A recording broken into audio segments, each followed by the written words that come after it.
ആകാശവാണി നമസ്കാരം. പ്രത്യേക വാർത്താ ബുള്ളറ്റിൻ വായിക്കുന്നത് ശ്രീലത. ലോക്സഭാ തെരഞ്ഞെടുപ്പിന്റെ അവശേഷിക്കുന്ന ഘട്ടങ്ങളിലേക്കുള്ള പ്രചാരണം ഊർജ്ജിതമായി തുടരുന്നു. ഈ മാസം 20, 25 തീയതികളിലും അടുത്ത മാസം 1-നുമാണ് 5, 6, 7 ഘട്ടങ്ങളിലേക്കുള്ള വോട്ടെടുപ്പ് നടക്കുക. പ്രധാനമന്ത്രിയും മുതിർന്ന ബിജെപി നേതാവുമായ നരേന്ദ്രമോദി ഇന്ന് മഹാരാഷ്ട്രയിൽ പ്രചാരണം നടത്തി. കേന്ദ്രമന്ത്രി അമിത്ഷായുടെ പര്യടനം ഇന്ന് ഒഡീഷയിലാണ് നടന്നത്. കോൺഗ്രസ് നേതാക്കളായ രാഹുൽ ഗാന്ധി ഒഡീഷയിലും പ്രിയങ്ക ഗാന്ധി ഉത്തർപ്രദേശിലും പ്രചാരണം നടത്തി.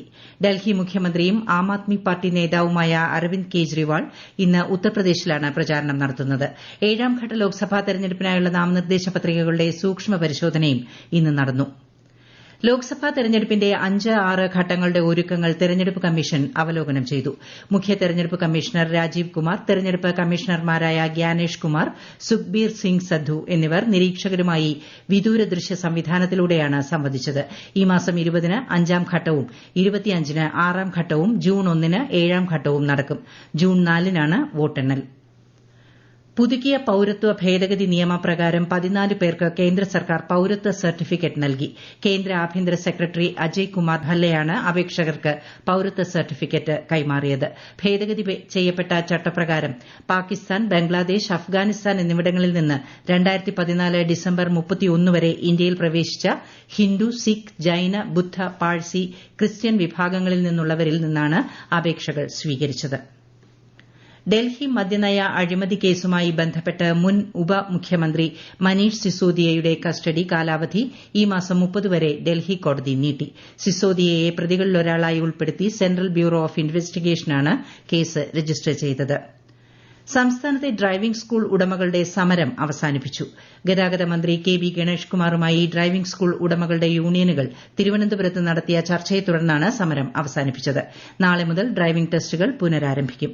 ഡ്രൈവിംഗ് ടെസ്റ്റ് പരിഷ്കരണവുമായി ബന്ധപ്പെട്ട സർക്കുലറിൽ സർക്കാർ ഇളവ് വരുത്തി. വാഹനത്തിന്റെ കാലപ്പഴക്കം 18 വർഷമാക്കി.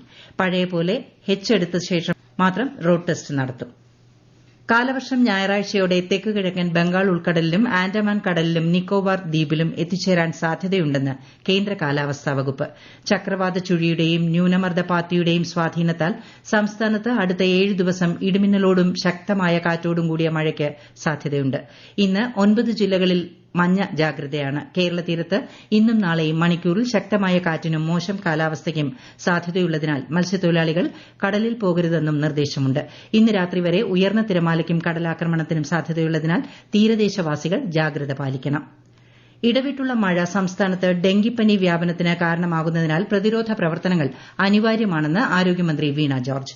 വിവിധ വകുപ്പുകൾ തമ്മിൽ ഏകോപിപ്പിച്ചുള്ള പ്രവർത്തനങ്ങൾ നടത്തണമെന്ന് മന്ത്രി വാർത്താക്കുറിപ്പിൽ പറഞ്ഞു. കൊതുക് വളരാൻ സാധ്യതയുള്ള ഇടങ്ങൾ കണ്ടെത്തി ഇല്ലാതാക്കണം. നീണ്ടുനിൽക്കുന്ന പനിയാണെങ്കിൽ എത്രയും വേഗം വിദഗ്ധ ചികിത്സ ലഭ്യമാക്കണമെന്നും മന്ത്രി അഭ്യർത്ഥിച്ചു. നാളെ ദേശീയ ഡെങ്കിപ്പനി ദിനാചരണത്തിന്റെ ഭാഗമായി തിരുവനന്തപുരത്ത് പ്രതിരോധ പ്രവർത്തനങ്ങൾ ഏകോപിപ്പിക്കുന്നതിനായി വിവിധ വകുപ്പുകളുടെ യോഗം സംഘടിപ്പിക്കുമെന്നും മന്ത്രി അറിയിച്ചു. തലച്ചോറിനെ ബാധിക്കുന്ന അത്യപൂർവ രോഗമായ അമീബിക് മസ്തിഷ്ക ജ്വരം ബാധിച്ച് കോഴിക്കോട് മെഡിക്കൽ കോളേജ് ആശുപത്രിയിൽ ചികിത്സയിലുള്ള മലപ്പുറം സ്വദേശിയായ 5 വയസ്സുള്ള കുട്ടിക്ക് വിദഗ്ധ ചികിത്സ ഉറപ്പാക്കുമെന്ന് മന്ത്രി വീണ ജോർജ്. കുട്ടിക്ക് മൂന്നിയൂരിലെ പുഴയിൽ നിന്നാണ് വൈറസ് ബാധയേറ്റതെന്നാണ് സംശയം. രോഗത്തിന് ഫലപ്രദമായ മരുന്ന് കേരളത്തിൽ ലഭ്യമല്ലെന്നാണ് ഡോക്ടർ നൽകുന്ന വിവരം. കെട്ടിക്കിടക്കുന്ന വെള്ളത്തിലാണ് ഇത്തരം അമീബയെ സാധാരണയായി കാണുന്നത്. ഇത് മൂക്കിലെ നേർത്ത തൊലിയിലൂടെ മനുഷ്യ ശരീരത്തിൽ കടന്നാണ് തലച്ചോറിനെ ഗുരുതരമായി ബാധിക്കുന്നത്. കഴിഞ്ഞ വർഷം ആലപ്പുഴയിൽ രോഗം റിപ്പോർട്ട് ചെയ്തിരുന്നു.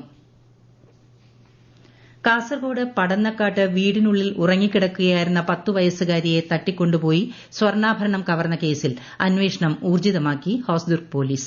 കവർച്ചയ്ക്കിടെ പെൺകുട്ടി ലൈംഗിക അതിക്രമത്തിന് ഇരയായിട്ടുണ്ടെന്ന് സംശയിക്കുന്നു. മെഡിക്കൽ റിപ്പോർട്ട് ലഭിച്ച ശേഷം മാത്രമേ ഇക്കാര്യത്തിൽ വ്യക്തത ലഭിക്കുകയുള്ളൂവെന്ന് പോലീസ് പറഞ്ഞു. കോഴിക്കോട് പന്തീരാങ്കാവിൽ നവവധു ഭർത്താവിന്റെ വീട്ടിൽ ക്രൂരമായ ഗാർഹിക പീഡനത്തിന് ഇരയായ കേസിൽ ഭർത്താവ് രാഹുൽ പി ഗോപാലിനെതിരെ പോലീസ് ലുക്കൌട്ട് നോട്ടീസ് പുറപ്പെടുവിച്ചു. പ്രതി വിദേശത്തേക്ക് കടന്നിട്ടുണ്ടോ എന്ന കാര്യത്തിൽ വ്യക്തത വരുത്താനും പോലീസ് ശ്രമം ആരംഭിച്ചു. അതേസമയം പരാതി ലഭിച്ചിട്ടും യഥാസമയം കേസെടുക്കാൻ പോലീസ് വിമുഖത കാണിച്ചെന്ന പരാതിയിൽ മനുഷ്യാവകാശ കമ്മീഷൻ സ്വമേധയാ കേസെടുത്ത് അന്വേഷണത്തിന് ഉത്തരവിട്ടു. ലഹരി മാഫിയ സംഘങ്ങളും ഗുണ്ടാ സംഘങ്ങളുമാണ് സംസ്ഥാനം നിയന്ത്രിക്കുന്നതെന്ന് പ്രതിപക്ഷ നേതാവ് വി ഡി സതീശൻ. ലഹരി മാഫിയ സംഘങ്ങൾക്കെതിരെ നടപടിയെടുക്കാൻ പോലീസിന് കഴിയുന്നില്ലെന്നും വ്യാപകമായ ഗുണ്ടാ ആക്രമണങ്ങളാണ് സംസ്ഥാനത്ത് നടക്കുന്നതെന്നും പ്രതിപക്ഷ നേതാവ് കുറ്റപ്പെടുത്തി. പ്രത്യേക വാർത്താ ബുള്ളറ്റിൻ കഴിഞ്ഞു. അടുത്ത വാർത്താ പ്രക്ഷേപണം നാളെ രാവിലെ 6:45-ന്.